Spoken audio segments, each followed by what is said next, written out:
একবার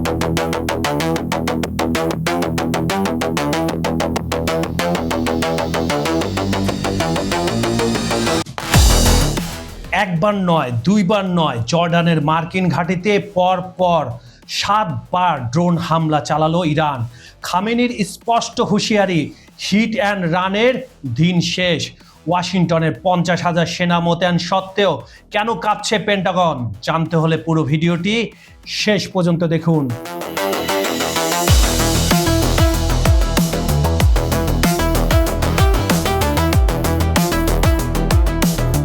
পারস্য উপসাগরে ইরান যুক্তরাষ্ট্রের ভয়াবহ পাল্টাপাল্টি হামলা।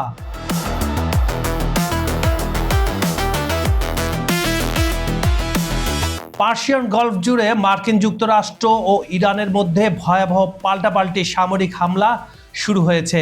সম্প্রতি মার্কিন সেন্ট্রাল কমান্ড ইরান জুড়ে ক্ষেপণাস্ত্র ও ড্রোন উৎক্ষেপণ কেন্দ্র, নৌ সম্পদ এবং গোলাবারুদ সংরক্ষণাগার সহ বিভিন্ন সামরিক লক্ষ্যবস্তুতে হামলা চালায়। ইরানের রাষ্ট্রীয় গণমাধ্যমের তথ্য অনুযায়ী মার্কিন এই হামলায় তাদের এক সেনা কর্মকর্তা নিহত হয়েছেন। পরবর্তীতে মার্কিন বাহিনী হরমুজ প্রণালীর কাছে ইরানের উপকূলীয় সামরিক অবকাঠামো এবং দক্ষিণ অঞ্চলে হরমুজগান প্রদেশের বন্দর আব্বাস, হাজিয়াবাদ ও কেশম দ্বীপকে লক্ষ্য করে হামলা চালায়। কেশম দ্বীপের গভর্নর হোসেন আমির তৈমুর নিশ্চিত করেছেন যে গতকাল দ্বীপটিতে 10 থেকে 11টি শত্রু ক্ষেপণাস্ত্র ছোড়া হয়েছে। মানে মার্কিন যুক্তরাষ্ট্রের তরফ থেকে এই ক্ষেপণাস্ত্রগুলো নিক্ষেপ করা হয়। মার্কিন এই হামলার জবাবে ইরানের এলিট ফোর্স পুরো অঞ্চল জুড়ে অবস্থানরত মার্কিন সামরিক স্থাপনাগুলোতে ব্যালিস্টিক ক্ষেপণাস্ত্র ও ক্যামিকাজি ড্রোন দিয়ে ব্যাপক প্রতিশোধমূলক হামলা শুরু করে। তারা নিশ্চিত করেছে তারা গত রাতে জর্ডানের একটি বিমান ঘাঁটিতে ব্যালিস্টিক ক্ষেপণাস্ত্র দিয়ে হামলা চালিয়েছে এবং সেখানে থাকা মার্কিন কমান্ড অ্যান্ড কন্ট্রোল সেন্টার ও ড্রোন হ্যাঙ্গার সম্পূর্ণ ধ্বংস করেছে। জর্ডান কর্তৃপক্ষ 3টি ইরানি ক্ষেপণাস্ত্র আঘাত হানার বিষয়টি নিশ্চিত করলেও এতে কোনো হতাহতের ঘটনা ঘটেনি বলে জানিয়েছে। তারা কোনোদিন সেটা জানাবে না, কারণ হচ্ছে তারা মার্কিন যুক্তরাষ্ট্রের তাবেদার। তবে রাতারাতি জর্ডান ও বাহরাইনে মার্কিন স্থাপনাগুলোতে চালানো ইরানি হামলায় বেশ কয়েকজন মার্কিন সেনা আহত হয়েছেন বলে খবর পাওয়া গেছে। শুধু আহত না, অনেকেই সেখানে শেষ হয়ে গেছেন। ইরানের এই প্রতিশোধমূলক হামলা এখানেই থেমে থাকেনি। তারা কুয়েতে অবস্থিত একটি মার্কিন রাডার সাইটকে লক্ষ্যবস্তু করেছে। পাশাপাশি হরমুজ প্রণালীতে সংযুক্ত আরব আমিরাতের 2টি তেল ট্যাঙ্কারও হামলা চালিয়েছে। ইরান ও যুক্তরাষ্ট্রের মধ্যকার এই তীব্র সামরিক সংঘাতের প্রভাব এখন সমগ্র মধ্যপ্রাচ্য জুড়ে ছড়িয়ে পড়ছে।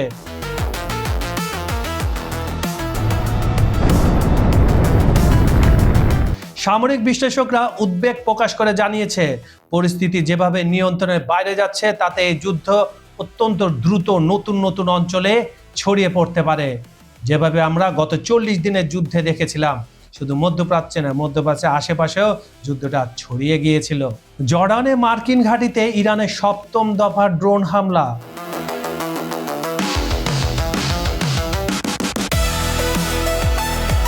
ভূ রাজনীতির চরম উত্তেজনার মাঝে জর্ডানের আজরাক মার্কিন বিমান ঘাঁটিতে 7ম দফায় ড্রোন হামলা চালিয়েছে ইরান।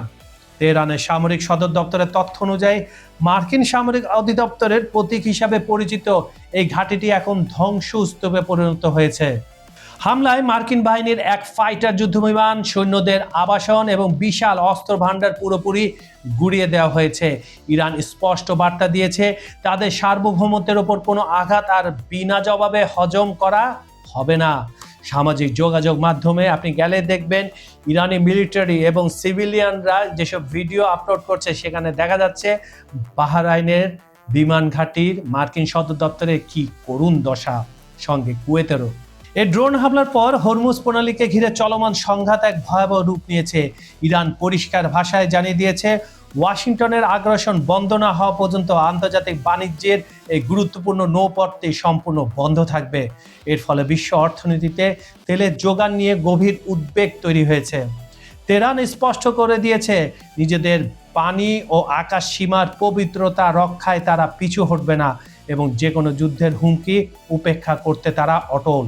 ইরানি সেনাবাহিনীর মুখপাত্র ব্রিগেডিয়ার জেনারেল মোহাম্মদ আকারমানিয়া মার্কিন প্রেসিডেন্টকে হুঁশিয়ারি দিয়ে বলেছেন, শক্তির প্রদর্শন করে ইরানকে আর নতজানু করা যাবে না।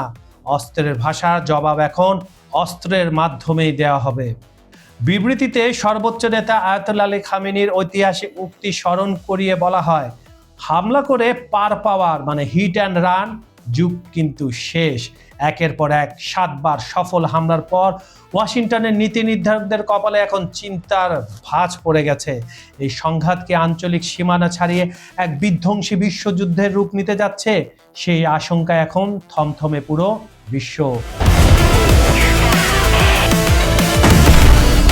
ইরানি মিসাইলের নিশানায় বেন গুরিয়ানে থাকা 75টি মার্কিন বিমান।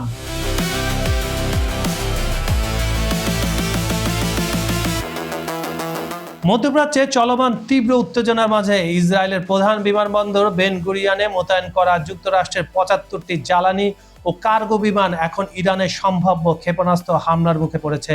ইসরায়েলকে রক্ষা এবং মার্কিন যুদ্ধ বিমানের জ্বালানি সরবরাহ নিশ্চিত করতে বিমানগুলো মোতায়েন করা হয়েছিল, যা গত 14 জুলাই দ্য টাইমস অফ ইসরায়েলের এক প্রতিবেদনে নিশ্চিত করে। এই বেগতিক পরিস্থিতি সামলাতে মার্কিন কেন্দ্রীয় কমান্ড পারস্য উপসাগরের অঞ্চলে 50,000-এরও বেশি সেনা মোতায়েন এবং সর্বোচ্চ সতর্কতা জারি করলেও ইরানের অবস্থানের মুখে তারা বেশ নাজেহাল অবস্থায় রয়েছে।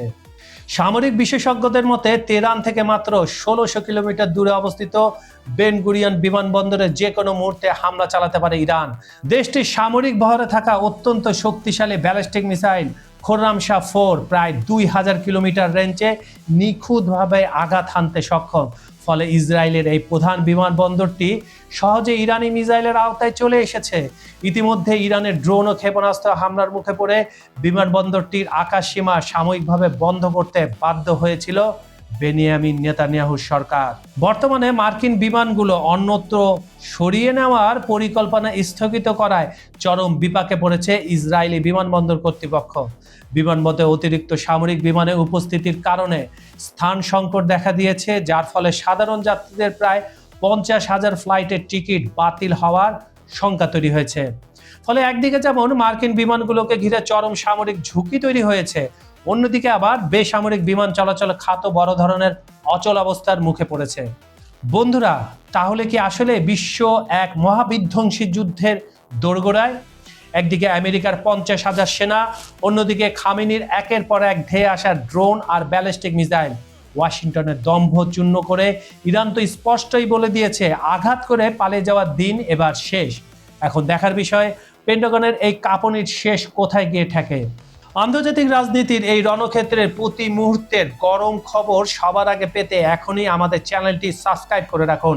আর হ্যাঁ, বিজ্ঞাপন বা যে কোনো প্রমোশনের জন্য আমাদের ডেসক্রিপশন বক্সে দেওয়া নাম্বারে সরাসরি যোগাযোগ করতে পারেন। আজকের এই যুদ্ধ পরিস্থিতি নিয়ে আপনার বিশ্লেষণ কি? ওয়াশিংটন কি পারবে ইরানের এই দাপট থামাতে, নাকি মধ্যপ্রাচ্য থেকেই শুরু হবে তৃতীয় বিশ্বযুদ্ধ? বাংলাদেশ, ভারত, মধ্যপ্রাচ্য কিংবা ইউরোপ, পৃথিবীর কোন প্রান্ত থেকে খবর সংযোগের এই রোমাঞ্চকর আপডেট দেখছেন? এখনই কমেন্ট করে আমাদের জানান। আপনাদের প্রতিটি মতামত আমাদের জন্য অত্যন্ত মূল্যবান। আজ এই পর্যন্তই। আমি কাজল হায়দার বিদায় নিচ্ছি। দেখা হবে পরের ভিডিওতে মধ্যপ্রাচ্যের আরো কোনো বিস্ফোরক সত্য নিয়ে। ততক্ষণ পর্যন্ত সবাই ভালো থাকুন, চোখ কান খোলা রাখুন আর নিরাপদে থাকুন। আল্লাহ হাফেজ।